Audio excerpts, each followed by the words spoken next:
Hello and welcome to GMI, the Guitar and Music Institute. My name is Ged Brockie and this is episode number 27. Today I'm going to be interviewing a guitarist, composer and musical director by the name of Terry Wallman. If you haven't heard of Terry Wallman, then you should have, because he has literally played with some of the biggest names in the music industry, including people like Stevie Wonder, McDonald, Joe Walsh, Eartha, Kitt, and a whole lot more. That's coming up very shortly. The GMI Guitar Music Institute podcast is about all things guitar. If you haven't checked out our other podcasts, then I would encourage you to do so. We've got so much material from so many incredible people who are players, inventors, guitar builders, and everything in between. So please check out all our back podcasts. If you enjoy this episode, come on over and find out more about Terry. There are plenty of videos of him playing, and actually you can hear some of his albums, as well as links to all his site. I hope you really enjoy this very affable, friendly and impressive musician, Terry Wallman. Terry, it's great to have you in the show. Welcome. Thank you. I'm happy to be here on your show. Yeah, well, let's see how it goes. I've got to be honest, when I looked at your wiki page, it's pretty impressive. And I'd love to. Thank you. I know you want to talk about your new record that's out, or your new. See how old I am. New record, a new digital artifact that's out. My new music. Your new music, but I think it's still called music. It's still, yeah. For how long? I'd also maybe like to have a little blather about all these incredible people that you've worked with. It takes quite some reading. It's quite impressive. Maybe for all the folks out in the world who are listening to this, could you give us a little potted history? I see you started out at Berklee College of Music. Yeah, I actually started a little further back than that. I was born and raised in Miami, Florida, and went to school there, and then moved to Boston to go to college, and got a degree in arranging from Berklee, and then tried to figure out what to do with the rest of my life, or where to do it. And was thinking of moving back home, possibly New York or Los Angeles, and I chose Los Angeles. I moved here in 1981. And how do you find Los Angeles? I've actually been there. I couldn't believe how many Mexicans live there. It's just like myself and my partner were walking up the road, and we were the only white folk there, and that is not a racist That's comment. Right. It's just an actual fact. No, it's just right. It's just an observation. It's heavily populated by Mexicans and people from all over the world. How did I find Los Angeles? I found it challenging. It felt like a big city when I moved here and hard to break through. I had come to Los Angeles when I was younger, just traveling, and remember coming to the city, and it was during the thick of summer, and it was smoggy and crowded. And I sort of made a little personal vow to myself that I would never live in a city like Los Angeles, having grown up in Miami with, beautiful water and clean skies and all that. So I found myself a little bit of inner conflict when I made a decision to come to LA. But, it has served me well. I've made a beautiful life here. I've made amazing friendships and have had the opportunities that I came out here to have, which was to work with the best musicians in the world. Let's go into that a wee bit. How did you actually break through? Can you remember how? I mean, usually it all works through relationships, right? So what was the first relationship that you had in terms of the music business that really meant that you weren't just playing pubs for $10? Right. And by the way, the $10 pub gigs happened simultaneously with all of the other opportunities that were bigger and more lucrative or more visible. I think it was simultaneously. It was two things. I was advised to, a couple things, but I was advised when I came out here, I started meeting people and session players and people that I had heard of and read their names on the back of records. And I would just go hear them in clubs and introduce myself to them. And they were encouraging and supportive. But they basically said, go play with everybody. Don't say say yes to every opportunity, to go play in every pub and every concert. And so I started doing that, anytime I had a chance to go play with a band, I would play with them. However, simultaneously, two things happened. One, I was introduced to Sid Garris and George Greif, who were the managers of the Crusaders. Joe Sample and the Crusaders, which is where I started my friendship and working relationship with Joe and with those guys. They also this management company also managed a group called the New Christie Minstrels. So while I was waiting to get to meet Joe, and which led to working with the Crusaders and working with Joe for years, and him becoming a mentor and friend of mine as well. But they had me do some work, music directing work and arranging work for the New Christie Minstrels. That sounds like a sweetie. No. So, and I reminded myself that it would be wise to be saying yes to everything, even if it was something that didn't feel like where I necessarily wanted to go. So I did that. What sort of music did the New Christie Minstrels play? What was that then? They were like just sort of an Americana group. They were like a group of, rotating group of 10 people that people like Kenny Rogers and Kim Carnes, Roger McGuinn from the Byrds, a lot of people went through that camp. It was sort of like a folk group that traveled the world. They were minstrels, up with people kind of, it was a similar group. And they just sang This Land Is Your Land and, folk songs, a la, Joan Baez and Pete Seeger, and which I liked. I was a fan of folk music. But this was a group I was never going to be in, but it turned out that I was a good asset to them, and it was a good way for me to make some money helping do casting for them and running some rehearsals and writing some arrangements. I even ended up playing with guitar for them once or twice. What were the costumes like, Terry? They were I never wore, did I? No, I guess I did. You've blanked that one out, haven't you? You've blanked that out. Yeah, I did. I totally wiped it out of my memory. I must have worn one of the costumes for when I performed with them at this one event that I remember, but it was pretty simple. It was very conservative and sort of white. Not everybody in the group was white, but it was just sort of American, so like it was friendly. It might have been like, a vest and a clean shirt and, it wasn't, much more of a costume than that from what I remember, but it was pretty clean cut and conservative. And I wasn't really clean cut, or conservative. So were these guys aiming for the Deep South, the Bible Belt and all that? They were, but they were aiming, they had hits in the 60s and 70s. I mean, they were on the radio, and like I said, some pretty major artists came out of that group. So, but they would play stand-up bass and guitars and banjos and sing and, guys and girls and just very uplifting, sing-along kind of music. So Deep South, but also, they traveled the world. They were a very large group. So I ended up, working with them sort of on the management side and more musical side, not being in the group, but that led to me working directly with Joe Sample and the Crusaders. And also, at the same time, I was told that I was going to need to get a day job when I moved out here to make some money. And one of the teachers from Berklee College, now students, one of the teachers from one of the top schools in the world was out here working for this company that was parking cars, a valet company. And so I contacted him and he said, I've got a job for you. I said, oh, great. What is it? He said, parking cars. I said, yeah, I don't think I want to do that. He goes, you might want to take the job. So I took the job. It was part-time, and I parked cars on the weekends, actually at the Playboy Mansion at Hugh Hefner's house. All right, yeah.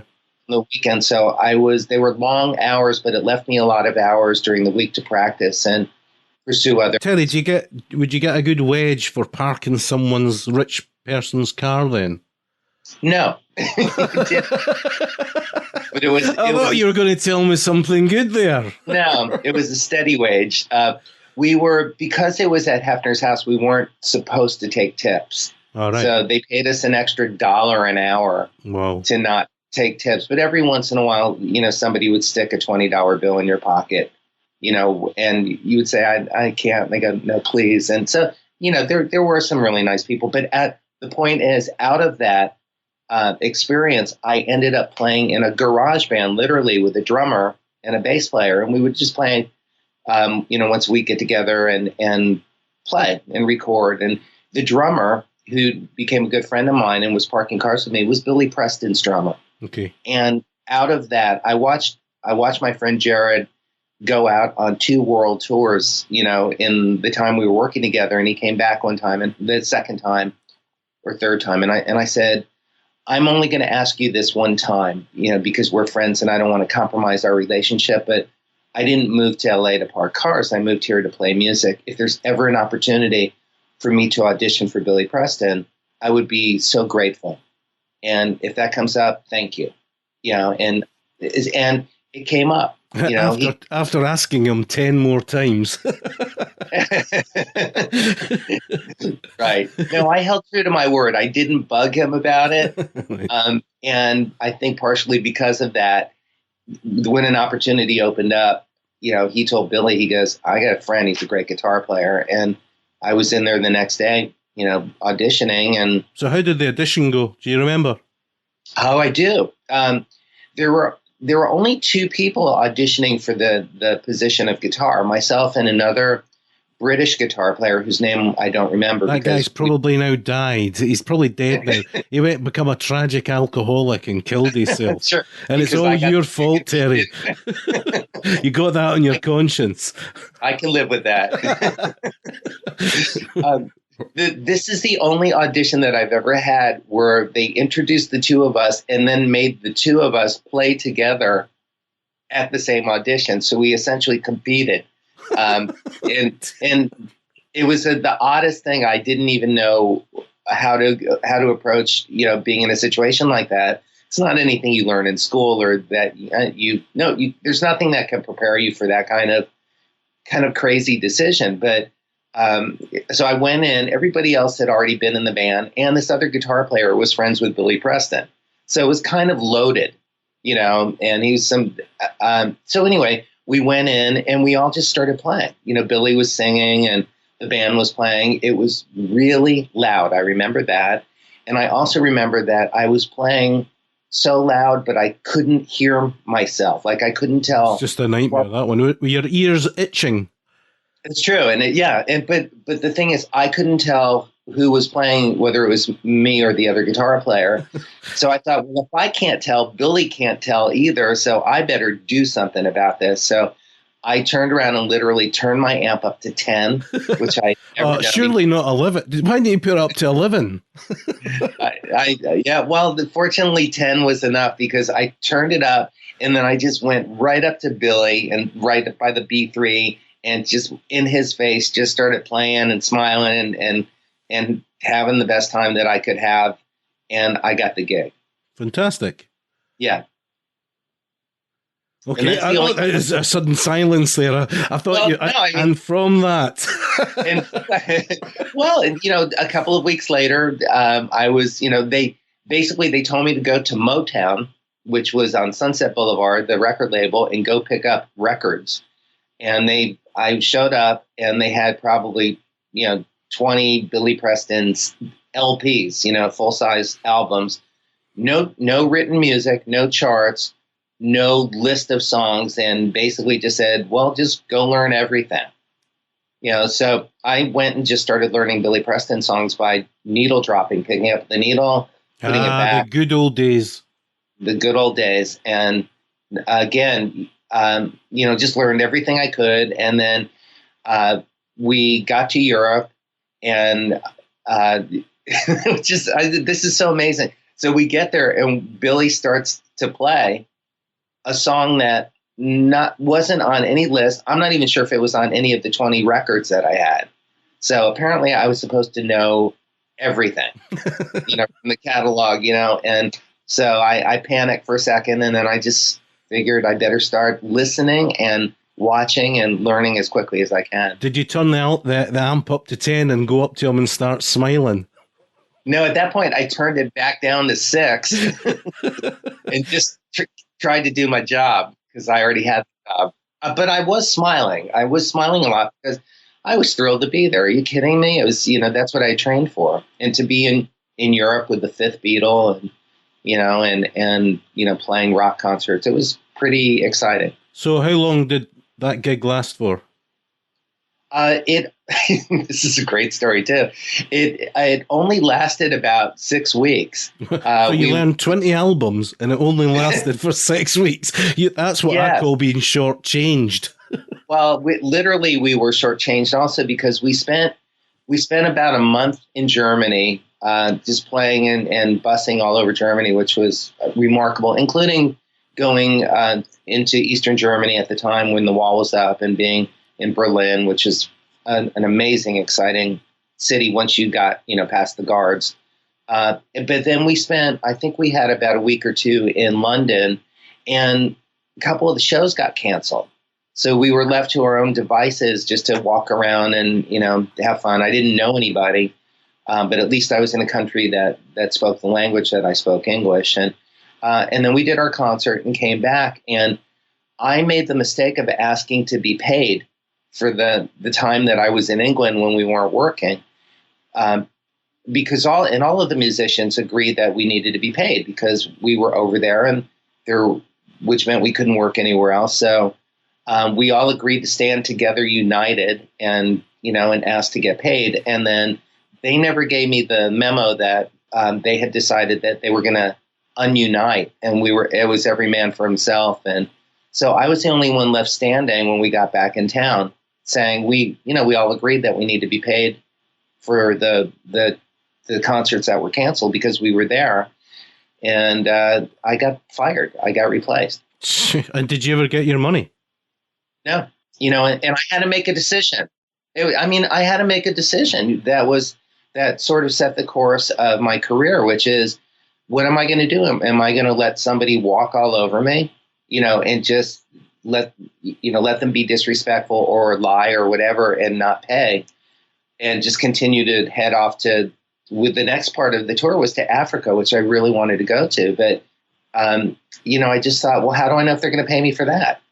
So I thought I need to stand for what's right.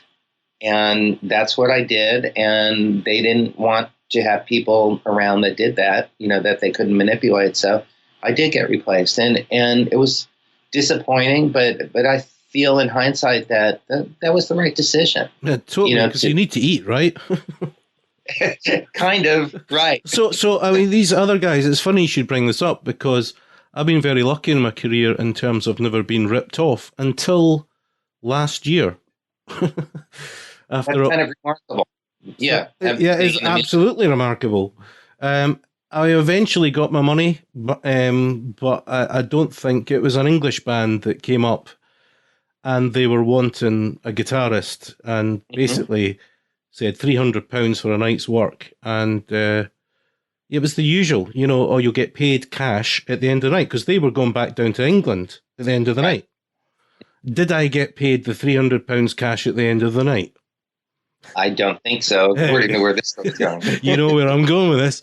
Anyway, eventually I got it, but it's such a terrible feeling, that, and I totally understand. You just feel, well, it's hard to put into words how you feel. You've been taken a loan of and being lied to and all the rest of it. You're being disrespected and lied to and not treated professionally, and it doesn't feel good. Especially when I found out later that this band were making an astonishing amount of money that night. Absolutely. But, there are many experiences in the record business, especially when it used to be, where management companies, when they were dealing with rock stars and pop stars, wanted to make sure that the side musicians never felt too comfortable. They needed to know that they were replaceable. So every once in a while, I think they would just throw somebody under the bus to make their point. That bus, eh? But look at Bill Nelson. I mean, he's still fighting after all these years with his albums of Bebop Deluxe. I mean, he hasn't, he never received a penny. Right.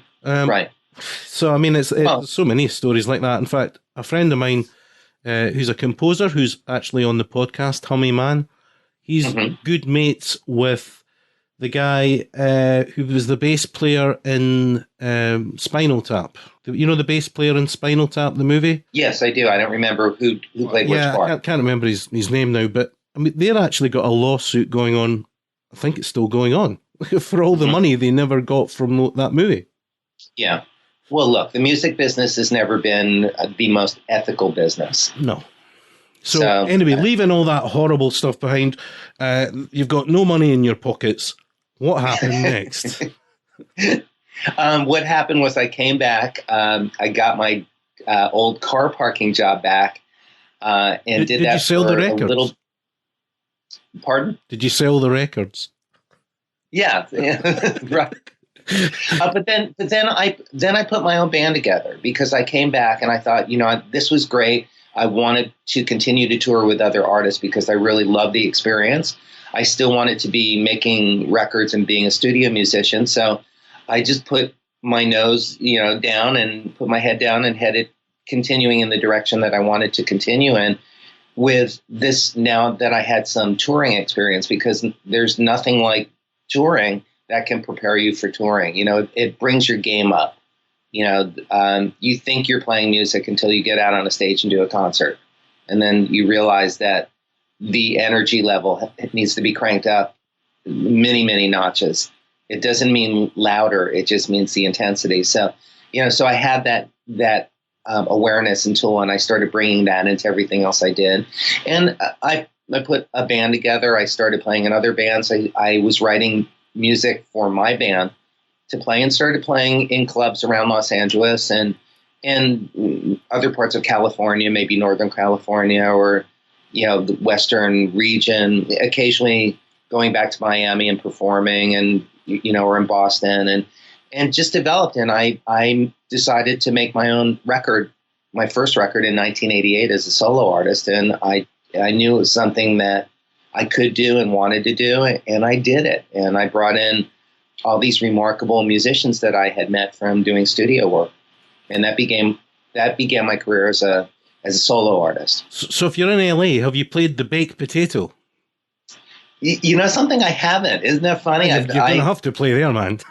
I know. I've been there since 1981, but I don't think that's a club I've ever played. And it's a very cool room. I've probably played at every other room in town. I'm right in thinking that Larry Carlton's played there, right? Oh yeah, that's where I used to see. Yeah, and he's worked a lot with Abe Laboriel, hasn't he? Right, and you've worked with him. I've worked. Abraham Laboriel Sr. has played bass on every one of my albums. My solo albums, where we became dear friends. I met him through Joe Sample and the Crusaders. Abraham introduced me to Larry Carlton and a lot of the other amazing musicians that I've gotten to know. And, Luis Conte and, I met Gerald Albright later from working in television. Gerald ended up being in my band. He was the sax player in my band when I got my second TV show as a music director. So, but yeah, a lot of it came from meeting musicians like Abraham Laboriel, Dean Parks also, the wonderful guitarist. Well, Abraham Laboriel's an amazing musician. I remember listening to all those albums back in the day when Larry had lots of hair. Funnily enough, I mean, when people think of Scotland, they only think of two places, right? Glasgow or Edinburgh. But right. there's a medium-sized town south of Glasgow called Kilmarnock, and about 15 miles from Kilmarnock, there's a tiny little village which his name escapes me. I have actually played this festival. I mean, it's a small place, and Larry Carlton played there about 6 or 7 years ago, and I went to see him. Fantastic. It's unbelievable. I mean, honestly, it's a tiny village of about, 2,000 people. And Larry Carlton plays, he had his son on the bass. Larry Carlton played that, I can't remember the name of it, which is bugging me because I've actually done it myself. The people that run it is incredible. So by the way, I mean, a very similar feeling when I moved to LA and met Abraham. He said, "Oh, I'm playing at the Baked Potato with Larry Carlton. Come see me." And we went out there, and there were more people on stage than there were in the audience, and it's unbelievable. I couldn't even wrap my head around it. It's like I'm sitting 6 feet, from Larry Carlton, hearing him play. with all these amazing musicians, and it wasn't completely sold out. I mean, I think it was a fluke. It might have been a rainy Tuesday night or something, but just the idea a rainy day in LA, surely not. Well, it hit the news, I'm sure. Yeah. So tell us about you've produced a lot of things and arranged a lot of shows, and you've been on shows such as Scrubs and the Tonight Show, the Late Show. All very interesting, Terry. Can you just fill us in, tell us all about that? I'm sure you've got a few stories to tell. Absolutely. Well, I am a record producer as well. I've always produced my own records because it's something I love doing, and but I produce other artists as well. And in the last couple of years, I co-produced Melissa Manchester's 20th record, "You Gotta Love the Life," which was a really wonderful experience, and we brought in guest artists, including Stevie Wonder, Al Jarreau, Dionne Warwick, Dave Koz, Joe Sample. It was just fantastic to be able to produce a project like that. So can you tell us about the production process in that, Terry? That I think people would be really interested in that. I mean, I take it the guys weren't all in the room at the same time, were they? Well, Melissa wanted to record old school, so the rhythm section and recorded live with Melissa. So we actually did track together, and then we brought in the guest artists. So, these guest artists that I just named, they came in afterwards as an overdub. But other than that, we were all in the studio together playing. I was sitting at the control room, at the desk, producing and giving notes. I did end up playing guitar on the record as well, which was not the original plan, but when we were recording one song, she's has had a wonderful music director. She always has great music directors. Peter Hume, for many, many years. Also Stefan Oberhoff, who plays piano and guitar brilliantly and sings. So Stefan was playing some guitar parts, and then I had an idea. So he gave me his guitar, and I showed him the part, and everybody loved it. And he just said, "Well, why don't you play it?" You see, Terry, you need a much bigger name. This is the thing. I'm going to change my name to Ged Caracas. I think that'll work. Yeah, sure, absolutely. So anyway, I asked Melissa, and she said, "Yeah, absolutely. I mean, we need to make sure it didn't create any contractual problems or anything like that. But so I ended up playing on the record as well, which was great. And it was just a very collaborative process. Each album that I produce and each situation is different. With Melissa, I wanted her to be very hands-on and be collaborative so that I could, as I told her, I said, I want to make your record. I'm not making my record. So you weren't arranging this? There was arranging involved as well. And that was collaborative as well. I did one more formal arrangement where I co-wrote a horn arrangement with Lee Thornburg, who's a wonderful trumpet player arranger. We decided to collaborate together. So we wrote physically on paper an arrangement, and Melissa was involved in that as well. Everything else was the arrangements were kind of collectively done. She would have some ideas, I would have some ideas, the band would. Depending on if it was a new song, there would be more arranging involved. The older songs, the band already knew, and they had been playing it, so I would make adjustments to make their arrangements work. So how long was the total session then? We recorded the album in a week. The rhythm section, I think we had, it was 4 or 5 days of, and we would do 3 songs a day, old school, and do some overdubs, and then Melissa would sometimes re-sing her parts, or sometimes keep the parts that she had originally done with the band. So when it comes to production in terms of costs, who was deciding the budget so you could get guys of the caliber of Stevie Wonder in, to name just one of the many? Well, that's always a different situation as well, and I'll give other examples in a moment. But with Melissa's record, this was her first really full record as an independent artist that she was involved in as a co-producer. So there wasn't a huge budget. It was she actually financed it through one of the GoFundMe accounts. And because she was teaching songwriting master classes at USC, and all her young students were just doing fundraising and cranking out albums. So she asked me about it. We talked about it, and one of her students actually ran a campaign and raised the money for her, and it became a very collaborative process with the fans as well, which is a great experience for all of us. So regarding how do we afford Stevie Wonder and Al Jarreau and all those great people, we just asked. My philosophy, because I'm coming at it as an independent artist, that, we scale a scale. There's a certain amount of money that you need to at least offer people so that it's not disrespectful, and it's not necessarily their full artist rate. If they're going to come in and get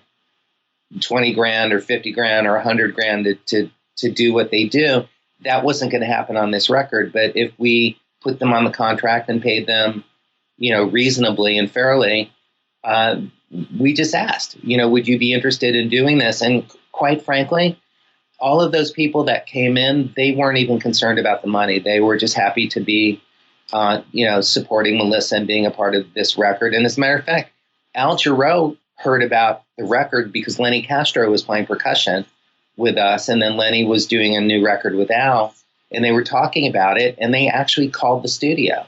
Wow. And Lenny called Melissa and said, "Hey, a friend of ours wants to say hi." And he put Al on, and Al said, "I heard you're making a record. I want to sing on it." So that's how that work just sort of energetically. Sometimes artists just come together and want to make music together. So it's difficult times, the music industry. How did the album do? It did fine. It charted, so it got radio play. It got on the charts. We were on the ballot for the Grammys. It got multiple, it was included in multiple categories. It did not get a Grammy nomination or a Grammy, which I was a little surprised and honestly disappointed for Melissa because it was well-deserved. But it still got a lot of wonderful attention, great reviews, and because it was paid for by this, Kickstarter, it was paid for, so it was a good situation. Nobody got in debt doing this, and then she was able to go out and tour and support the record. So, well, that's a big plus. It really is. It really is. So, so it did fine. And she went on and just did another record recently that I didn't produce, but I wrote an orchestral arrangement and conducted a song for her. And it was also really beautiful. It was a standards record. But, there's other situations like last year, I worked on a movie that came out on HBO that's called If You're Not in the Obit, Eat Breakfast. It's a documentary with Carl Reiner hosting it. And it turned out it was about people in their 90s and 100s who were having really cool, fun, active, joyful lives. But it turned out that there were 3 musical artists that I ended up producing for this movie. And one of them was Dick Van Dyke. And then that led to me producing Tony Bennett and also Alan Bergman with Dave Grusin. So they were all different situations. Those had movie budgets. In a situation like that, the director of the movie just said, we have a certain amount of money. It's not unlimited because it's a documentary and it's not a feature $100 million film, but can we do this? Is there a way to do this? And so I helped him put it together and budget it and contracted the musicians and went to New York to produce Tony Bennett with Tony's band, and the other 2 artists, I put the bands together, and that was a different situation. But they ended up filming us, and those songs are up on iTunes. They came out great as well. Fantastic. Now, someone I've got to ask you about is actually that time that I was in LA, went to Sunset Boulevard, and there was a record store. And we went into the record store, and it was just absolutely perfect because we had Michael McDonald coming over. It was just so right, A good Scottish name, that, McDonald. Anyway, McDonald. Tell me about Michael McDonald. You've worked with him, is that correct? I have, and I had worked with him on television on one of the late night talk shows that I had music directed, years before. And then one of my friends was playing. Charles Frictel was playing bass and singing in his band for years. On one of my records, I wanted to record a song that he had co-written called "Our Love." I always thought that was a wonderful, fantastic tune, and I thought it would be amazing if Michael would sing on it. So I asked my friend, and he reached out to Michael, and since we had met before, the conversation continued, and he said yes, he would be happy to do it. And then months went by and trying to, chase the schedule down and everything, and it finally happened. And I went, I ended up flying to Las Vegas because that's where he was. This is the only time I've ever gotten on a plane without luggage, and because I was just up there for the day. I had a jacket and I had the reel of tape. It was 2-inch back then, so I flew up with the tape, went and recorded him, spent the day with him in the studio. It was such a great experience. Michael he's a lovely guy. He's incredible in the studio. When we started stacking those vocals and create that magical Michael McDonald blend, it was just amazing to watch the magic happen in the room. It was unlike any other vocal double tracking session I had ever done before. But Michael couldn't have been nicer. He's a terrific person and really gifted, and it was I was so proud to have him on my record. Cool. So let's we are coming quite a few years forward, but you are here for a reason, and that reason is primarily to promote your new single, No Problem. So why don't you tell us all about it? Well, No Problem is it's a blues shuffle. It's kind of got a rock blues edge to it, but it's an old school blues shuffle, and I love a good shuffle. And basically, this came about recording it because this was a song I had written a few years ago and had never recorded or released. I wrote it for my TV band when I was music directing for late night talk shows, and was writing songs every week, and it was impossible to record that many. But it was a year ago, I had turned 60, and I did a 60th birthday concert. Yeah, I've seen it on I saw something else on the web. It was your 25 years. Right. That's a 25-year best of CD. My Silver Collection CD is a collective. But anyway, I was performing live, and I had the great John Robinson on drums and Greg Manning on piano, Hussein Jeffrey on bass, and Luis Conte was playing percussion. And we did this wonderful concert, and I played this song, and it was really fun, and we tore the house down with it. And after the show, everybody in the band came up to me like a couple days later and called me and basically collectively, but individually said, we should record that song. That would be, that came out great. We should go in the studio and record it. And so we did. And, typically people don't go in Los Angeles, people don't go in the studio to record just for the sake of recording. There's normally like a show, an album, a deadline, a budget, and, everything worked out. We just went in for this, and just for the pure joy of recording the song. And I said, look, if we go do this, I'll go release it. I'll release it as a single and, probably put it on my next record, but let's just go do it. So we recorded it. We recorded live, all in the room together. It was, it was John Robinson, Hussein Jeffrey, Greg Manning, and myself. And then I came back to my studio. Mindy Abair, who's a wonderful sax player friend of mine, came to my studio and played sax. And I added a couple of rhythm guitar parts and mixed it with Hussein and released it as a single. And it debuted #1 most added on Billboard a couple of weeks ago. So I'm excited about the song. It's really kind of fun and in your face. And it prompted you calling me to do your show. So, well, actually, it was your PR lady that called me. Excellent. Even better. Yeah. So, smooth jazz. Give me a definition of smooth jazz. It's like that's the sugar alternative saccharin, isn't it? It certainly sounds that way. Smooth jazz is a term that none of us musicians came up with. I would never label my music anything. And if I did, I wouldn't call it smooth jazz, but I'm happy that people are playing it and calling it whatever they want to call it.